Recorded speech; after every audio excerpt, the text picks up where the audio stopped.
आप सभी को मेरा प्रणाम। आज महात्मा बसवेश्वर का बारे में जानेंगे।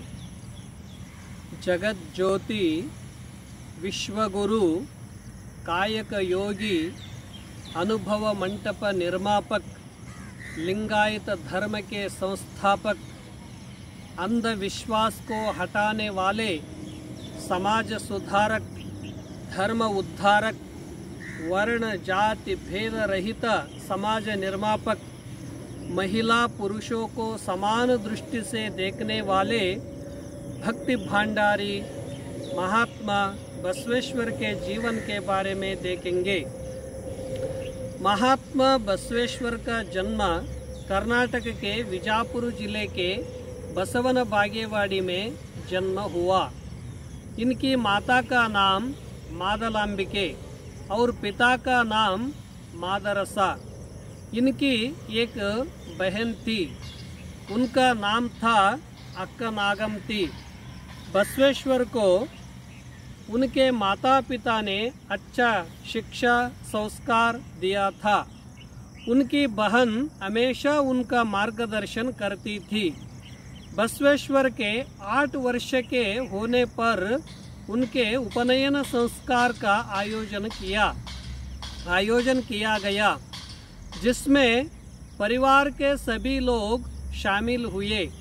बसवेश्वर ने उपनयन संस्कार होते समय अपने माता पिता से कहा कि मेरे साथ में मेरी बहन का भी उपनयन संस्कार करा दो।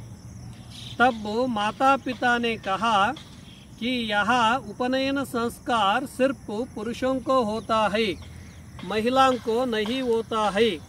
तब बसवेश्वर ने कहा कि महिला पुरुषों में आप भेदभाव क्यों करते हैं?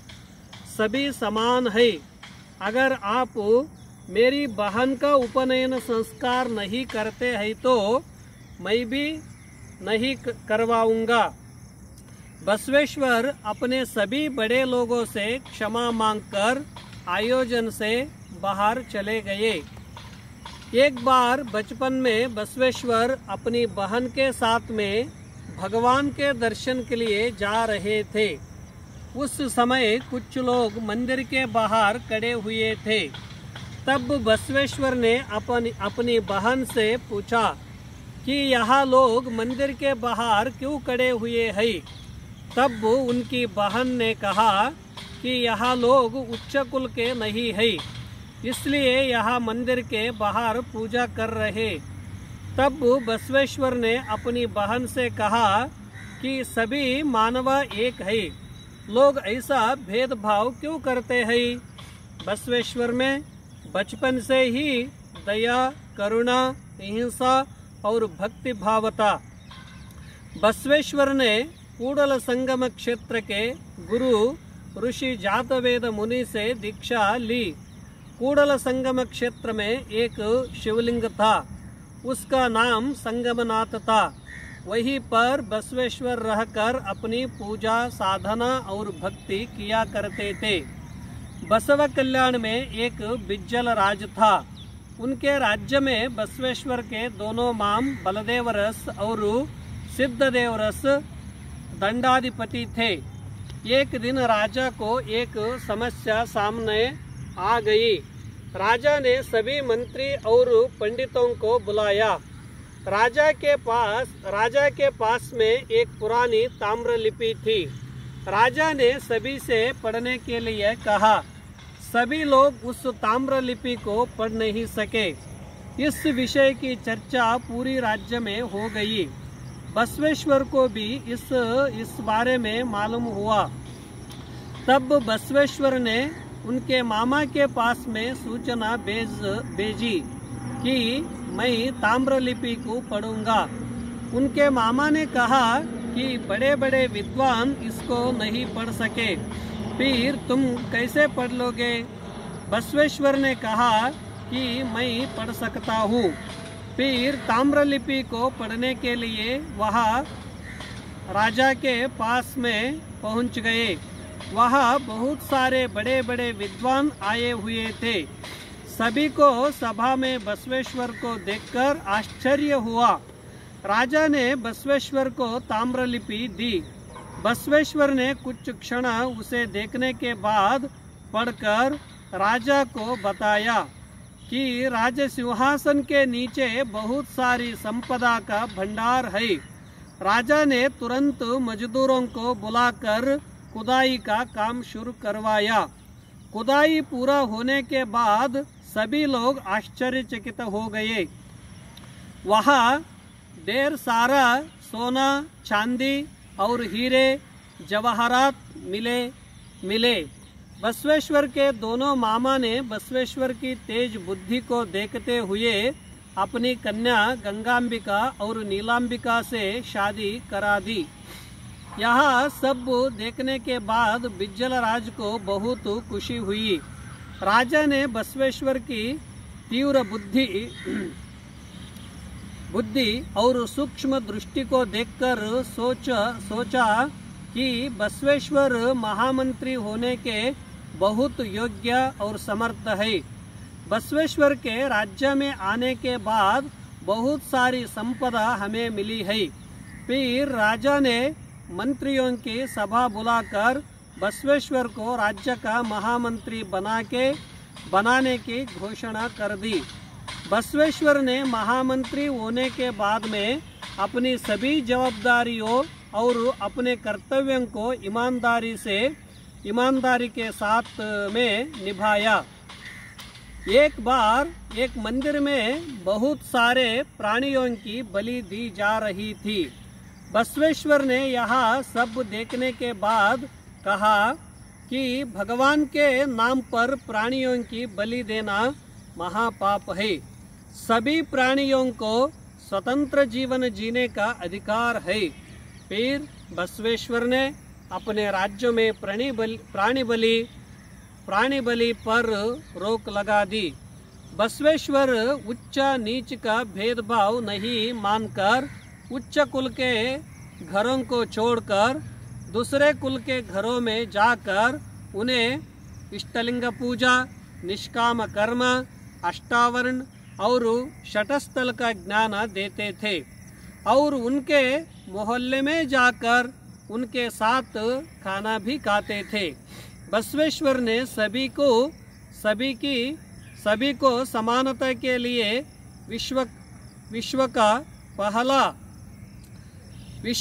पहला 8वीं शताब्दी में एक अनुभव मंडप की रचना की।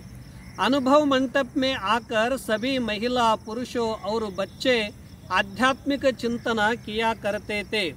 सभी लोगों ने आध्यात्मिक चिंतन करते हुए अपने अपने वचन साहित्य का निर्माण किया।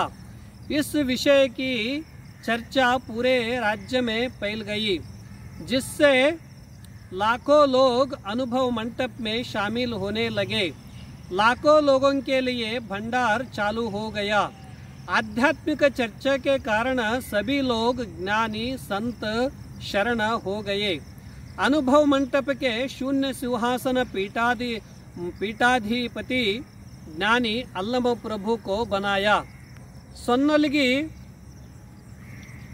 सन्नलिगी योगी सिद्धरामेश्वर, वैराग्य निधि अक्का महादेवी, ज्ञानी चन्नबसवण्ण ऐसे बड़े संत मिलकर अनुभव मंडप चलाते थे।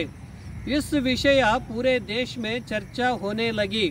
बसवेश्वर के प्रभाव से कश्मीर से राजा मोलिगे मारయ్య और धर्मपत्नी महादेवी बसवेश्वर के प्रभाव से लकड़ी काट के बेचकर स्वयं झोपड़ी बनाकर वचन बनाया और संतृप्ति और प्रसन्नता से रहते थे। अफगानिस्तान से मरुलशंकर देवा आकर 12 साल तक भंडार में जुटी पत्तल को उठाकर सेवा की। मरुलशंकर के बारे में कोई नहीं जानता था। ज्ञानी अल्लम प्रभु ने महात्मा बसवेश्वर को अनुभव मंडप के एक गुप्त हीरे मरुलशंकर के बारे में बताया, जिसने गुप्त रूप से सेवा की और उरिलिंग पेद्दी वेश बदलकर चोरी करने के लिए उरिलिंगपेद्दी आए थे। उन्होंने बसवेश्वर के प्रभाव से चोरी को छोड़कर बसवेश्वर के शरण होकर वचन रचाया। कलगोरी के राजा सकलेश माधरस और उनका बेटा मल्लरस दोनों वैराग्य होकर अनुभव मंटप में आकर उन्होंने भी वचन रचाया। इस प्रकार बहुत लोगों ने बसवेश्वर के पास में आकर वचन रचाया। बहुत सी महिलाओं ने भी वचन रचाया। बसवेश्वर की उन्नति को देखकर पंडी मंचन ने बसवेश्वर का नाम खराब करने के लिए राजा से शिकायत की। बसवेश्वर ने पूरा भंडार खत्म कर दिया। बसवेश्वर को राजा ने बुलाया और पूछा कि तुमने ऐसा क्यों किया? बसवेश्वर उन्होंने राज्य के भंडार का उपयोग नहीं किया।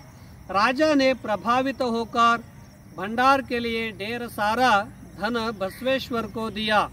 राजा ने बसवेश्वर से पूछा कि सभी को आप समान तरीके से क्यों देखते हैं? बसवेश्वर ने कहा कि जिसका आचार विचार अच्छा है वह उच्च कुल का है।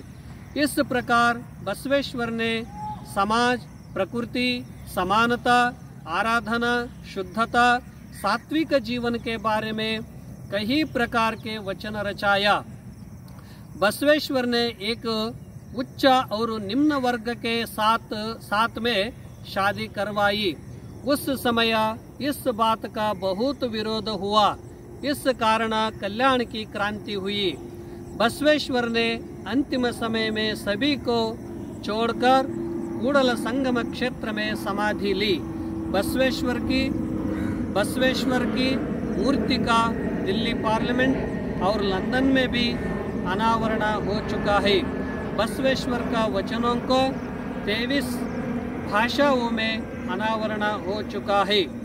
बसवेश्वर ने एक ऐसा समाज निर्माण किया, आदर्श समाज, कल्याण समाज उन्होंने रचा के सभी वर्गों को वही मिलकर वचन रचाने के लिए एक शुभ अवसर दिया।